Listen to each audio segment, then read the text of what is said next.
मिर्ची का नाम है किंग चिली, हिंदी में कहते हैं राजा मिर्चा। तो मिर्चा की न्यूज क्यों आ गई भाई?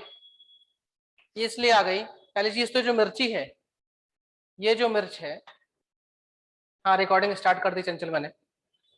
ये जो मिर्च है, ये दुनिया की सबसे तीखी मिर्च है, पहली चीज। अब सबसे तीखी मिर्च है तो कोई जानने का कोई तरीका होता होगा, कोई मीटर होता होगा, वो हम देखेंगे। दूसरा, ये मिर्च आई कहाँ से है, किस जगह की है, ये जानना है। ये मिर्च है नागालैंड की, ये नागालैंड की मिर्च है। क्या नाम है इसका? किंग चिली या राजा मिर्चा। ये न्यूज में क्यों है? न्यूज में इसलिए है कि ये लंदन को एक्सपोर्ट की गई है। असल में यूरोप जो है, यूरोप कंट्रीज जो है, ये अपनी खाने पीने को चीज को लेकर बहुत कॉन्शियस है, और भारत को ले, भारत की चीजें जल्दी मंगाते नहीं है, क्योंकि ये कहते हैं भारत में पेस्टिसाइड बहुत यूज होता है, कीटनाशक बहुत यूज होता है, इस वजह से इनकी जो फसलें हैं ना वो खाने योग्य नहीं है, ऐसा यूरोप कहता है। तो अगर कोई चीज हम यूरोप में बेच पाए, इसका मतलब हम दुनिया में बेच सकते हैं, क्योंकि वहां के स्टैंडर्ड बहुत हाई होता है। म्यूट कर लो अपने आप को भाई जो चालू है। ठीक, अब आपने ये जाना कि किंग जो चिली है या राजा मिर्चा है, ये दुनिया की सबसे ज्यादा तीखी मिर्च का इसको दर्जा मिला है। आती कहां से? नागालैंड से। हमने इसको लंदन को बेचा है, लंदन ने खरीदा, मतलब यूरोप ने एक तरह से लिया है। अब हमारा जो भी कृषि उत्पाद है, एग्रीकल्चर प्रोडक्ट है, उसको बेचने के लिए एक संस्था बनी है, एक अथॉरिटी है, उसका नाम है एपीडा। उस अथॉरिटी का नाम क्या है? एपीडा। एपीडा है उस अथॉरिटी का नाम। ये इसका मेन काम ये है कि कृषि के जो उत्पाद हैं, कोई भी फसल हो, कोई भी कुछ भी, जिससे जो हमने फसल ली है, उस उत्पाद को दुनिया भर में बिकवाती है, ये भारत से बाहर बिकवाती है। इसका फुल फॉर्म क्या होगा? Agriculture product export development authority. नाम में एक्सपोर्ट है, निर्यात है, इसका मतलब हम जो भी चीज अपने देश में उगाते हैं उसको दुनिया भर में बिकवाती है एपीडा। तो और जब हम कोई चीज बेचेंगे तो हमें मिलेगा पैसा, यानी हम यहां से क्या कर रहे हैं? पैसा कमा रहे हैं। कॉमर्स वाली बात है, ये कॉमर्स वाली बात है।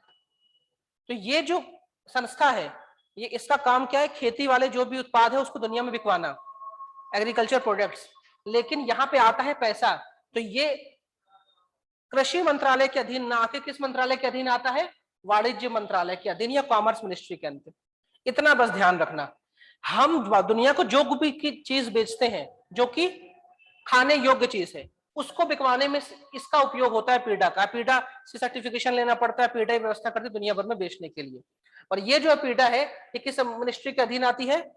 वाणिज्य मिनिस्ट्री के अधीन, क्योंकि यहाँ पे ये माल बिकवाएगी तो पैसा मिलेगा। इतना बस ध्यान रखो। अब हम लोग वो देख लेते हैं कि भैया मिर्ची सबसे तीखी है, सबसे तीखी मिर्ची है, तो इस कैसे जानते हैं कि कोई मिर्ची कितनी तीखी होती है? इसके लिए एक यूनिट होती है, एक इकाई है, उसका नाम है स्कोविली हीट यूनिट। ये आजकल यूट्यूब में 10-20 दिन से बहुत लोग बना रहे थे वीडियो कि मैंने खाई सबसे तेज तीखी मिर्ची, ये सब चीज उतना आपको नहीं जानना है। बस ये जानो कि ये जो राजा मिर्ची है, ये नागालैंड की सबसे तीखी मिर्ची है। ये यूरोप में बिक गई है, इसका मतलब हमने, हमारे जो स्टैंडर्ड्स हैं वो बहुत बढ़िया है। ये जो मिर्ची है इसको जीआई टैग मिला हुआ है, 2008 में जीआई टैग मिला हुआ है। इसका दूसरा नाम क्या है? भूत जोलोकिया। भूत जोलोकिया या घोस्ट पेपर। इस घोस्ट पेपर के नाम से यूट्यूब में बहुत वीडियो घूम रहे थे अभी, घोस्ट पेपर खाया, घोस्ट पेपर खाया, जो भी। तो अपेडा के बारे में मैंने बता दिया कि ये आपकी जो कॉमर्स मिनिस्ट्री है, वाणिज्य मिनिस्ट्री, उसके अधीन काम करती, ना कि कृषि मिनिस्ट्री के अधीन। इस न्यूज को लेकर कोई डाउट हो तो पूछ लो। सर, अगर हमें कृषि की समस्याएं पर निबंध लिखने को आएगा तो क्या हम ये लिख सकते हैं कि पेस्टिसाइड्स की वजह से हम एक्सपोर्ट नहीं कर पाते हैं दूसरी कंट्रीज में, जैसे कि हाँ, ये लंदन? लिख सकते हैं। हम पूरा यूरोप का मार्केट खो रहे हैं क्योंकि हम इतने ज्यादा पेस्टिसाइड यूज करते हैं। हम पेस्टिसाइड, हम फर्टिलाइजर इसलिए यूज करते हैं कि हमारी फसलें बनी रहें और हमारी फसलों को उत्पादन बढ़ा हो। लेकिन यूरोप की कमाई इतनी ज्यादा है, उनकी प्रति व्यक्ति आय इतनी ज्यादा है कि वो बोलते महंगे से महंगा खा लेंगे लेकिन अच्छा खाएंगे। तो हमारा माल वो खाते नहीं है, चाहे हमारा दाल चावल गेहूं सब्जी जो भी है। तो कोई भी चीज अगर यूरोप में बेच पाए हम, इसका मतलब दुनिया के लिए, मतलब भारत की सीना 56 इंच का हो जाता है कि हमने वो माल यूरोप में बेच दिया, क्योंकि यूरोप के स्टैंडर्ड बहुत हाई है। ठीक है, और इसमें जी सर, जी। जो भी बिक्री हमारी है उसमें अपीडा का महत्वपूर्ण योगदान है। अपीडा का नाम बहुत सुनोगे आप लोग, बस ध्यान रखना। ये खेती से, मैंने बताया ना मुस्कान अभी, हम कृषि का जब, जैसे हमने मान लीजिए क्या बेचा, मिर्ची बेची, तो मिर्ची से आएगा पैसा, और पैसा मतलब आपने व्यापार किया ना, इसलिए। और ये कौन करवा रहा है व्यापार? एपीडा करवा रही। तो जब व्यापार की बात आ गई, कॉमर्स की बात आ गई, इसलिए एपीडा आती है कॉमर्स मिनिस्ट्री के अंतर्गत, ना कि कृषि मिनिस्ट्री के अंदर। कृषि का काम क्या है? बीज लगाओ, फसल उगाओ, फसल को काट कूट के जहां पहुंचाना है गोदाम तक पहुंचा दो। कृषि मंत्रालय का काम खत्म हो जाता है। अब उस फसल का हम जो कुछ करें जिससे हमें ज्यादा पैसा मिले, उसका हम उद्योगीकरण करें, उसका हम कोई प्रोडक्ट बनाएं। आलू से हम जब चिप्स बनाते हैं, तो चिप्स जब बनाते हैं तो कृषि मंत्रालय का काम नहीं है, तो कॉमर्स मिनिस्ट्री का काम है। आलू उगाना, आलू बनाना, ये कृषि मंत्रालय का काम है। क्लियर हो रहा है मुस्कान?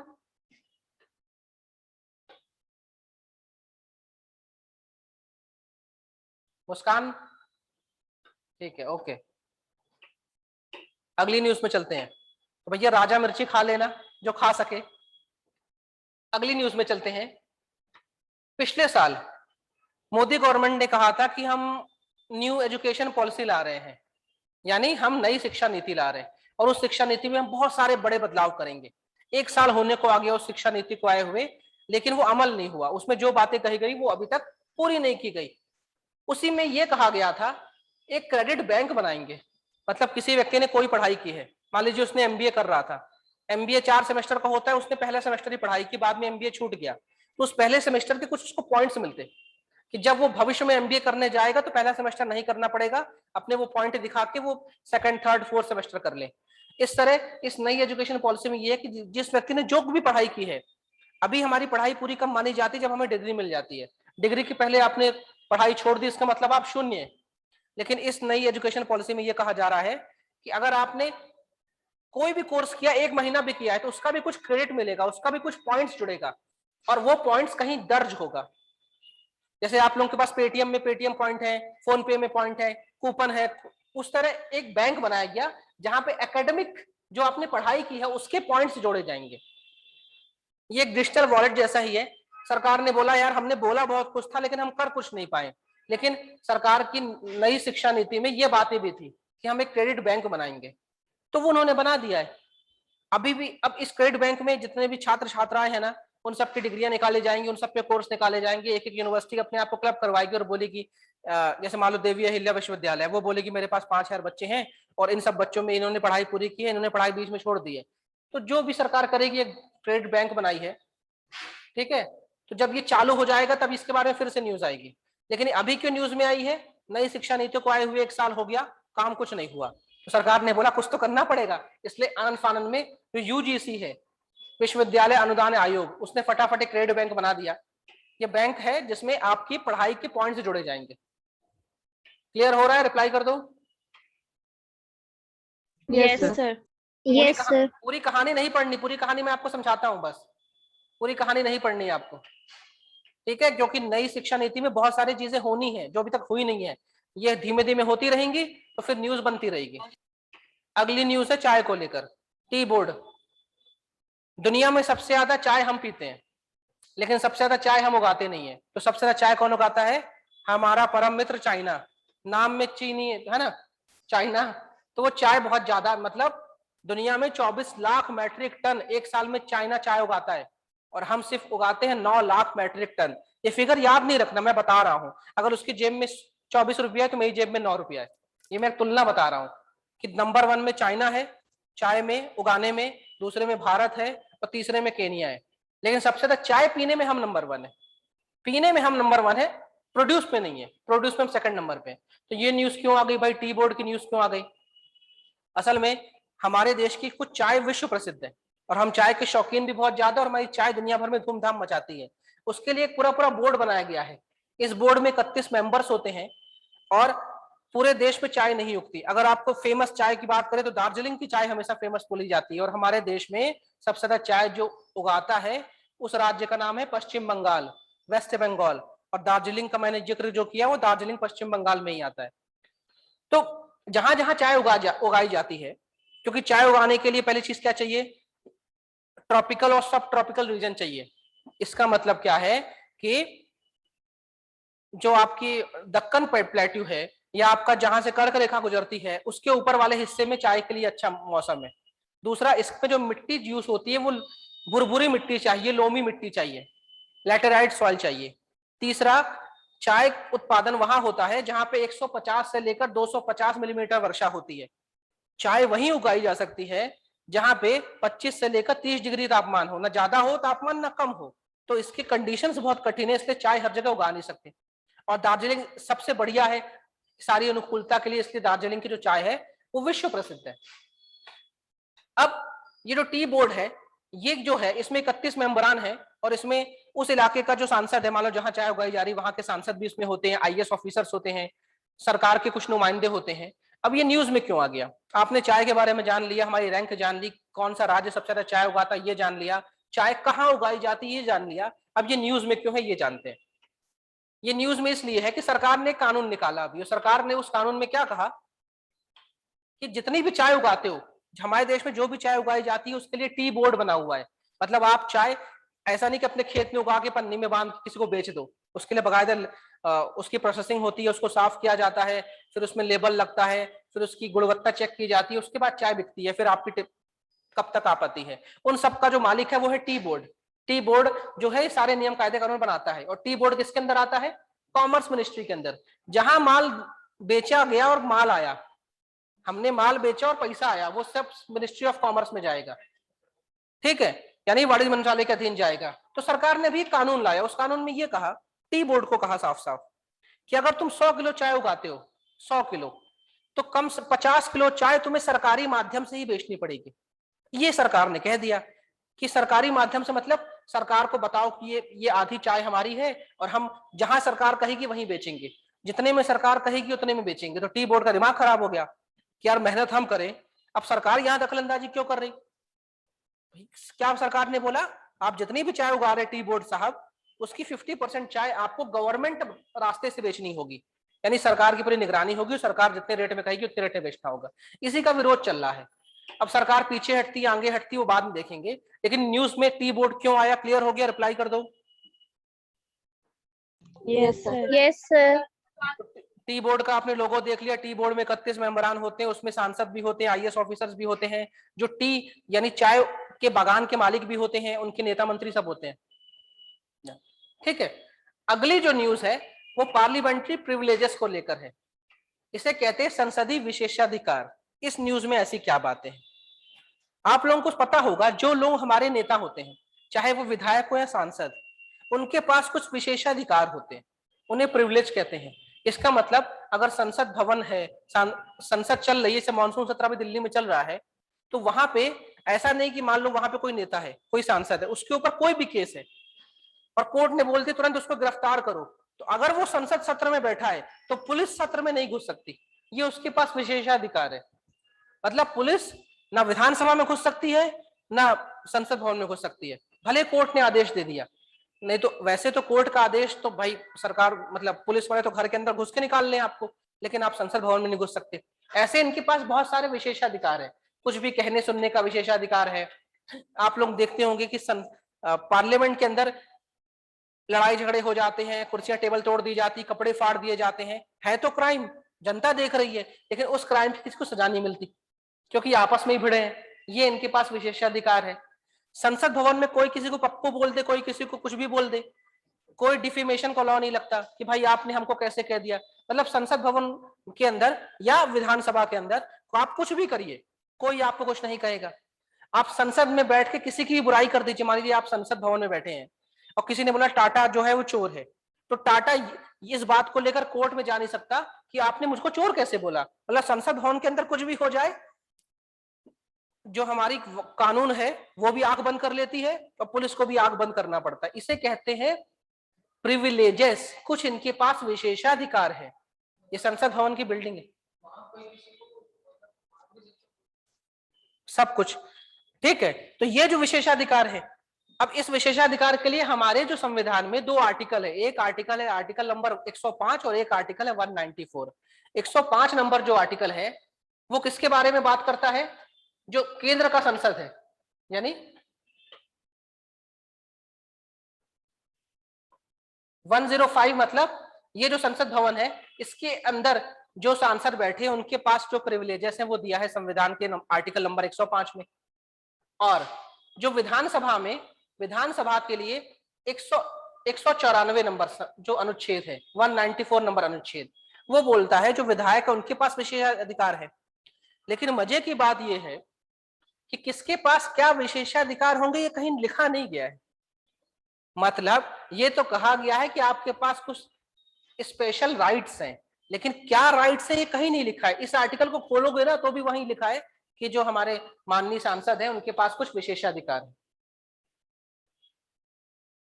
मेरी वॉइस कट रही है क्या? रिप्लाई करो।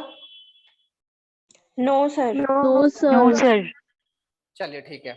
तो पार्लियामेंट्री प्रिविलेजेस के बारे में 105 नंबर आर्टिकल में है, वो दिल्ली वाली बात करता है जिसकी बिल्डिंग देख रहे हो। 194 वाला स्टेट विधानसभाओं के बारे में बात करता है, मतलब ये विधायक जी के लिए, ये सांसद जी के लिए बात करता है। लेकिन किसके पास क्या विशेषाधिकार होगा ये नहीं लिखा। तो ये कौन तय करता है? क्लास का मॉनिटर। क्लास का मॉनिटर कौन है? दिल्ली में मॉनिटर कौन होगा?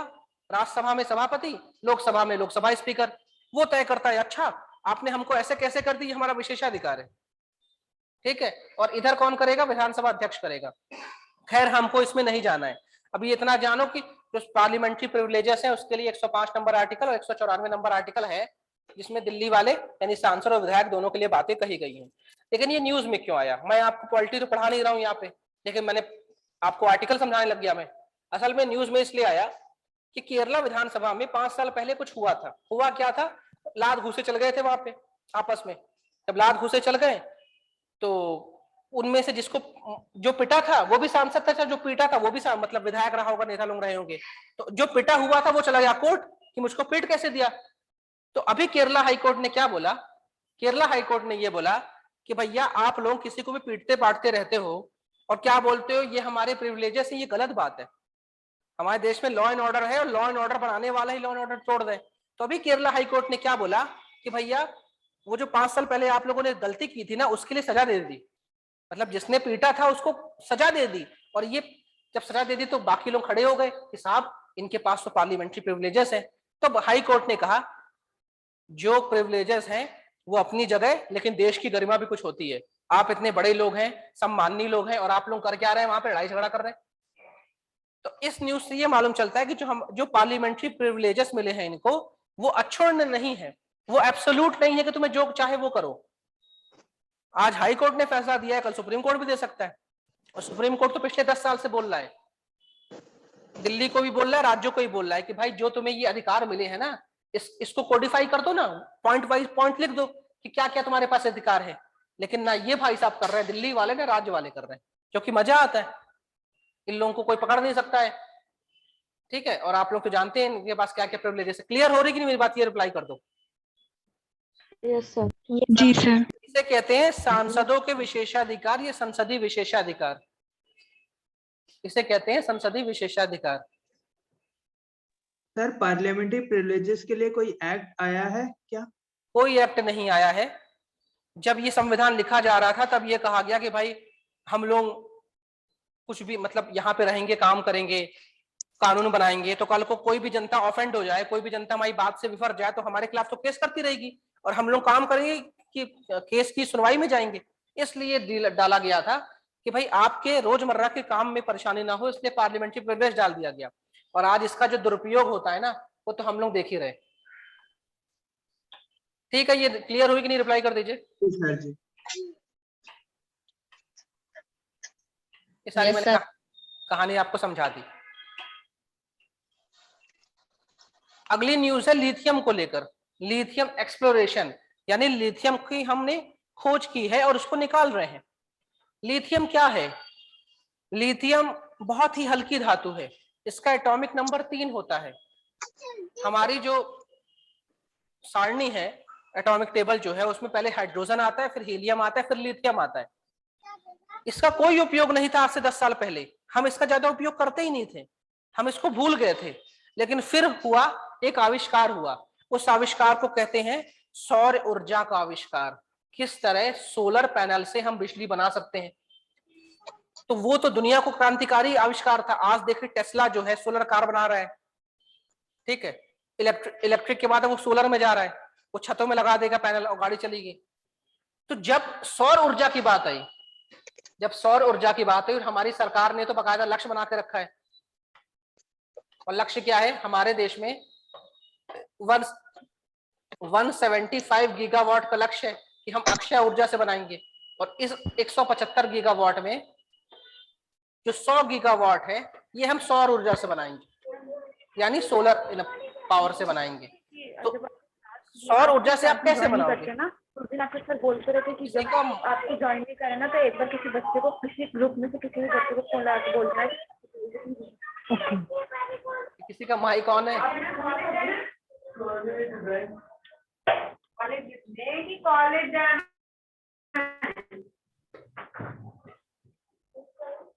कॉलेज और बैंक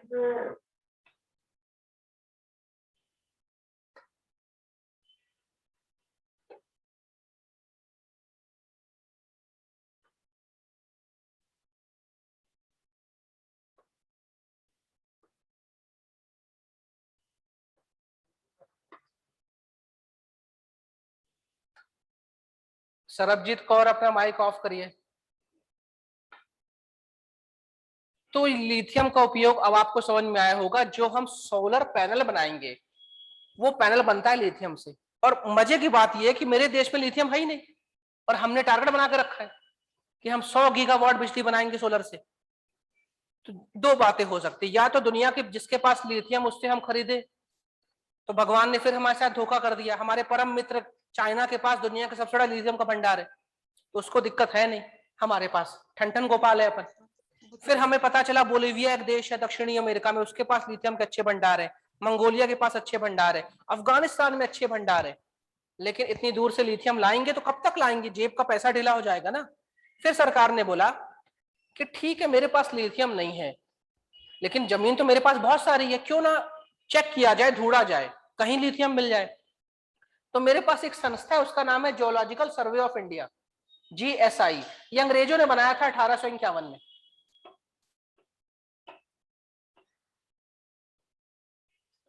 अंग्रेजों द्वारा बनाई गई संस्था थी। अंग्रेज भी जब थे हमारे देश में तो ये सोच रहे थे इनकी धरती को पूरा खोद दो और जो जो मिले वो ले चले, तो उन्होंने ये संस्था बनाई थी। तो ये संस्था आज भी हमारे पास है।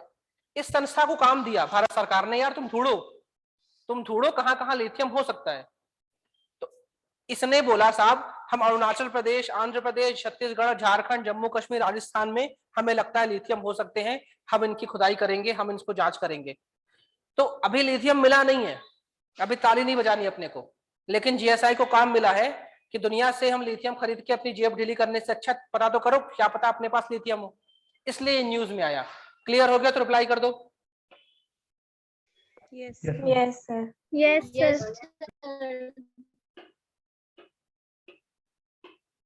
ये GSI है, 1851 में ये बनी है। और उस समय रेलवे को लाना था हमारे देश में। रेलवे उस समय कोयले से चल रही थी और कोयला जमीन के अंदर मिलना था, तो उस समय कोयले की बड़ी खदान मेरे देश में थी नहीं। तो GSI को बना के ये बोला गया कि बेटा इस देश में देखो कहाँ कहाँ कोयला है, कोयला निकालेंगे, रेलवे चलाएंगे। तो शुरुआत में कोयला ढूंढने के लिए बनी थी, बाद में अभी सब कुछ ढूंढती है। और इसका हेडक्वार्टर कलकत्ता में है। कलकत्ता में क्यों है? क्योंकि अंग्रेजों की राजधानी कलकत्ता रही है, और जब ये बनी है 1851 में, तब ब्रिटिशर्स का हेडक्वार्टर कोलकाता ही था, यानी कलकत्ता था, इसलिए इसका मुख्यालय कलकत्ता में है। इसी तरह फॉरेस्ट वो एक है geology survey of India, forest survey of India, इन सब के मुख्यालय भी कहाँ मिलेंगे? कोलकाता में। अमूमन जो संस्थाएं अंग्रेजों ने बनाई है उसका मुख्यालय उन्होंने कोलकाता किया था। अब जो हमने बनाई है उनका मुख्यालय तो आपको दिल्ली में मिलेगा ही। इस चीज में मत जाना, बस इतना जानो इसके पास 3 अणु है, 3 इलेक्ट्रॉन है, लिथियम, हाइड्रोजन, हीलियम के बाद तीसरे नंबर का है लड़का ये लिथियम, ठीक है। और इसका उपयोग आप जान लो, जो सोलर पैनल्स हैं वो सब लिथियम से ही बनते हैं, और हमें चाहिए ही, क्योंकि हमारे पास कोयला भी नहीं बचा, पेट्रोल हम खरीदते ही हैं, 110 रुपए लीटर हो गया है, और हमें ऊर्जा तो चाहिए ही। ये न्यूज क्लियर हो गई? रिप्लाई कर दो। Yes sir. Yes sir. Yes sir. अब ये निर्मला मैडम की तस्वीर आप है, देखिए कितना काम है इनके पास, इनके हाथ में कागज भी है, ईयरफोन भी लगा के बैठी हैं। क्या कर रही हैं ये? ऐसा क्या हो गया कि इनकी तस्वीर डाली मैंने और क्या न्यूज में आ गया? मैं हर क्लास में बोल रहा हूँ, अभी चल रहा है मानसून सत्र। मानसून सत्र मतलब बहुत सारे बिल आ रहे हैं, फटाफट बिल आ रहे हैं। जो भी बिल आ रहे हैं उसको पास होने में कोई दिक्कत नहीं होगी, क्योंकि इनके पास बहुमत है लोकसभा राज्यसभा में, और ठीक है, तो बिल आ रहे हैं और पास हो रहे हैं। तो जब कोई बड़ा बिल आ जाता है तो हमें जानना चाहिए कि क्या नया कानून है। एक ये नया कानून आया है एमपीपीएससी वाले चाहे तो अपने कान बंद कर लो इस कानून को लेकर, इंपॉर्टेंट नहीं, यूपीएससी वाले थोड़ा सा जान सकते हैं। क्या बोल रहे? असल में ये फैक्टरिंग रेगुलेशन अमेंडमेंट बिल 2020 है, इसमें क्या कहा गया है, एक कहानी सुनो पहले। मान लो मैंने बैंक से लोन लिया 10 लाख रुपए और मैं लोन नहीं चुका पा रहा, मैं भी 6 लाख रुपए लोन नहीं चुका पा रहा। 10 लाख लिया था, 4 लाख चुका दिया, कोरोना में मेरी दुकान बंद हो गई, 6 लाख का लोन बकाया है। बैंक वाले आके बोल रहे भैया लोन चुकाओ, और मैं बोल रहा हूँ भाई साहब दुकान नहीं चली, कहाँ से लोन चुकाऊं? तो बैंक वाले बोल रहे हैं अब हम क्या करें, हमको तो पैसा चाहिए। तो मैंने बोला मेरी दुकान का सामान ले जाओ भाई, तो सामान भी 1-2 लाख का है, फिर भी बैंक के 4 लाख तो अटके हैं ना। तो बैंक सोच में पड़ गया कि यार ये पैसा मैं कहां से पाऊं, ये आदमी तो कंगाल हो गया, ये तो पैसे देगा नहीं। तब बैंक के पास दूसरे तरह का आदमी आता है, बोलता भाई उदास क्यों हो? तो बोलता यार एक लोन दिया था 4 लाख रुपए बकाया है, आ नहीं रहा है। तो उस आदमी ने बोला एक काम करो, ये 4 लाख रुपए बकाया है ना, ये मैं निकलवा लूंगा इस आदमी से, तुम ये 4 लाख रुपए का बकाया मुझको कितने में देते हो? तो बैंक ने बोला एक काम कर भाई, तू 2 लाख रुपए ले ले मुझसे, मतलब मुझे 2 लाख रुपए दे दे और ये 4 लाख का बकाया तू निकलवाते रहना अपने हिसाब से। समझ में आ रही मेरी बात? जी सर। मान लो सर। किसी ने आपने कोई प्लॉट लिया, किसी ने जमीन में कब्जा कर लिया, अब आप अपना घर बना ही नहीं पा रहे, तो आपने किसी और को बेच दिया सस्ते रेट में, और क्या बोला भाई मेरी जमीन में कब्जा है, तेरे में हिम्मत है तो जमीन का कब्जा छुड़वा ले। ये जो शब्द मैंने बोला है ये बैंकिंग के सेक्टर में है कि भाई जिसने लोन लिया है या जिसके ऊपर ड्यू है, जो कर्जदार है, अगर वो कर्जा नहीं चुका पा रहा है, तो जिसने कर्जा दिया है, जैसे मान लो बैंक ने मुझको कर्जा दिया, तो वो कर्जा किसी और को बेच सकता है सस्ते रेट में। इस शब्द को कहते हैं फैक्टरिंग, इस शब्द को कहते हैं फैक्टरिंग। फैक्टरिंग, ये जो शब्द है ना फैक्टरिंग, इसका मतलब ये होता है, इसका मतलब कोई फैक्ट्री नहीं है। फैक्टरिंग मतलब ये होता है जब कोई किसी का कर्जा खरीद ले सस्ते रेट में, कि मैं इससे पैसा वसूलता रहूंगा, तुम तो 1 लाख 2 लाख लेके खत्म करो। और इससे क्या हो रहा है, हमारे देश में बहुत सारे कर्जदार ऐसे हैं जो कर्जा नहीं चुका पा रहे, कोविड फैला हुआ है और बैंकों का एनपीए बढ़ रहा है, यानी बैंकों की बैलेंस शीट खराब हो रही, तो बैंक फटाफट पैसा बेचना चाह रही, यानी अपना कर्जा बेचना चाह रही। तो एक कानून आ गया है, इस कानून में ये है, सरकार ने बोला है कि जो बैंक है या जो ऐसी संस्थाएं हैं जो कर्जा देती हैं और उनका कर्जा अटक चुका है, तो वो संस्थाएं किसी को भी, इसे कहते हैं रिसीवेबल्स। रिसीवेबल्स का मतलब होता है वो कर्जे वाला कागज, कि भाई इसमें ये लिखा है कि मैं तुम्हें बोलता हूँ ये रोहित सर से 4 लाख रुपए तुम ले लो, जैसे तुमसे लेते बने, मुझको 2 लाख रुपए दे दो, इसे रिसीवेबल्स कहते हैं। और कहीं कहीं इसको फैक्टर शब्द भी कहते हैं। तो यही कहा है इस एक्ट में, ये कहा गया सरकार ने, जो छोटे एमएसएमई सेक्टर के लोग हैं, यानी मान लो मैंने कोई दुकान खोली थी हार्डवेयर की, मैं कर्जा नहीं चुका पा रहा, तो सरकार ने मुझको ताकत दी है कि मैं चाहूं तो अपना कर्जा किसी और को बेच सकता हूं, और बैंकों को भी ताकत दी है कि वो चाहे तो भी कर्जा किसी और को ट्रांसफर कर सकते हैं। इतना ही जानो, ज्यादा कुछ में नहीं जानना है आपको। बाकी अंदर जब घुसेंगे तो यूपीएससी वाले घुसेंगे, वो भी इकोनॉमिक्स में। क्लियर हो रहा है तो रिप्लाई कर दो। जी सर।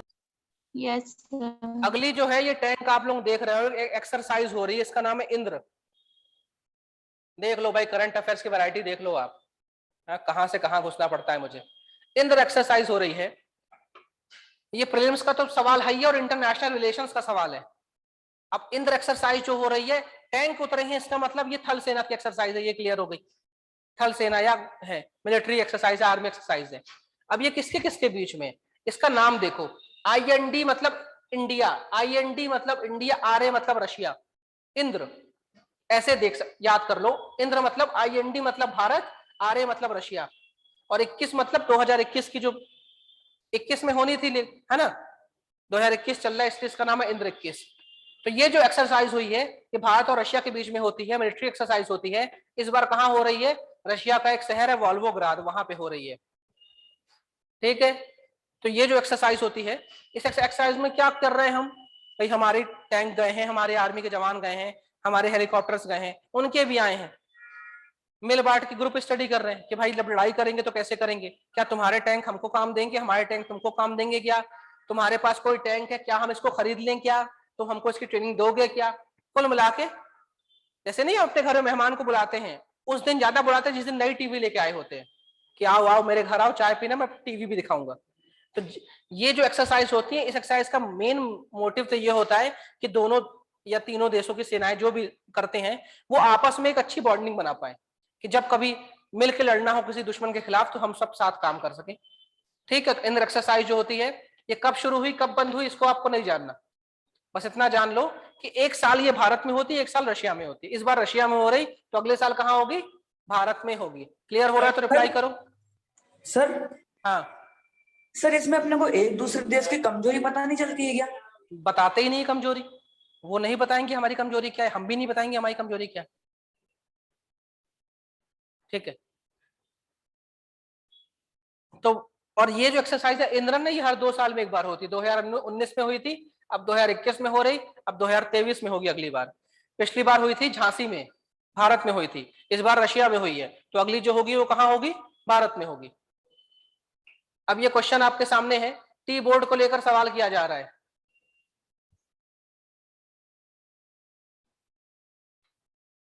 रिप्लाई कर दो चैट में।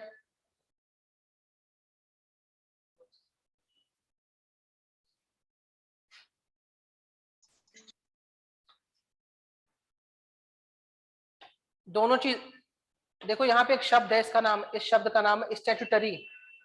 इसका मतलब होता है जब कोई संस्था, कोई भी संस्था किसी कानून के माध्यम से बने, मतलब संसद में बिल लाके उसको पास करवाया गया होगा, कानून बनाया हो गया, तो उस संस्था को हम बोलते हैं स्टैट्यूटरी बॉडी, या हिंदी में कहते हैं वैधानिक संस्था। वैधानिक संस्था।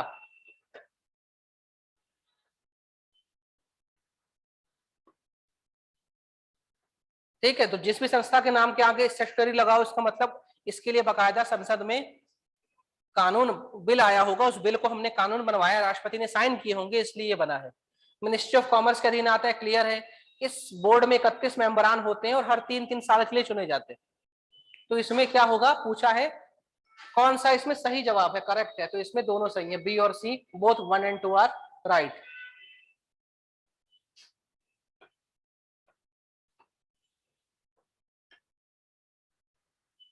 अगली न्यूज या अगला क्वेश्चन, ये हमने पढ़ा नहीं है नसीम अल बहर के नाम पे, लेकिन आप लोग तुक्का लगाइए या कभी जानते हो तो इसके बारे में अटेम्प्ट करिए।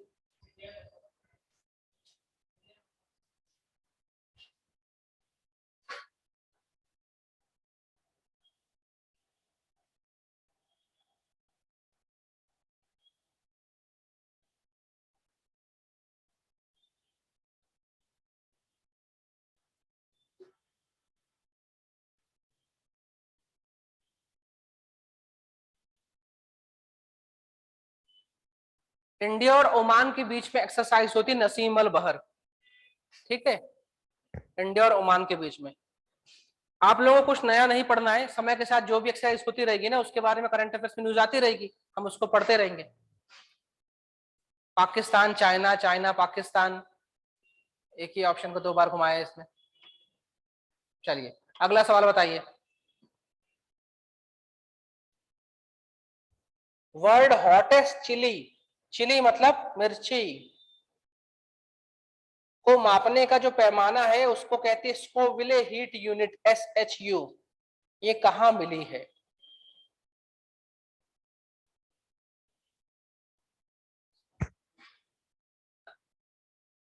विश्व की सबसे तीखी मिर्ची कौन सी है? राजा मिर्ची, किंग चिली, नागालैंड की। ठीक है, इंडिया में मिली है। देखो शायद अमेजन फ्लिपकार्ट में मिल रही हो, मंगा के खा लेना किसी को भी खाना हो। चलो आज की क्लास में कोई डाउट हो तो पूछ लो।